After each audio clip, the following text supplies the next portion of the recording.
In an effort to heal after witnessing her sister's horrific murder, Nick, her sister Annie, and two close friends travel to a remote Pacific island for a kayaking and diving adventure. Only hours into their expedition, the women are stalked and then attacked by a massive great white shark. To survive, the women will need to band together, and Nick will have to overcome her post-traumatic stress, face her fears, and slay a monster.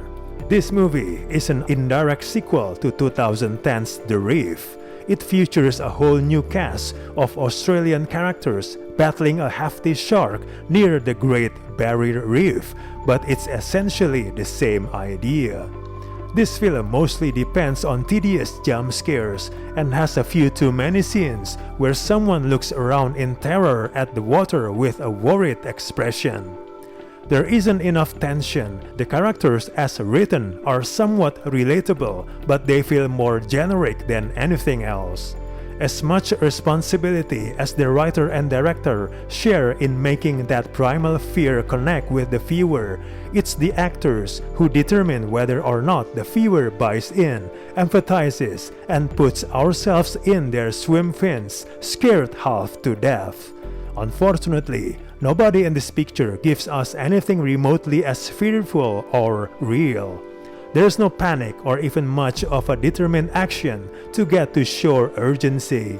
The ladies casually paddle back pretty much as casually as they paddled out. Some decent shark attack sequences do not work because virtually no one at no moment in this movie acts as if there's a bloody shark about to eat them. The movie in general is woefully underwhelming in terms of shark thrills. The tense music is hackneyed and consequently about as biting as a minnow nip. To make it worse, the movie continues a streak of dodgily inserted or animated sharks that never feel like they belong in their cinematic environment. It appears video footage of real sharks is superimposed into scenes which still give a digital feel. The scenes with the shark are few and far in between, showing us that there's indeed danger, but the way they are shot doesn't add much to the tension for the characters or for the viewers. The cinematography feels bland at times, and this does not help the film at all. Defeating a deadly shark is a convenient metaphor for overcoming trauma, but the movie overplays it at times. It has no good mixture between the characters' re-evaluations of PTSD, heavy-handed metaphors, and exciting shark horrors. The movie eventually arrives at its underwhelming finale.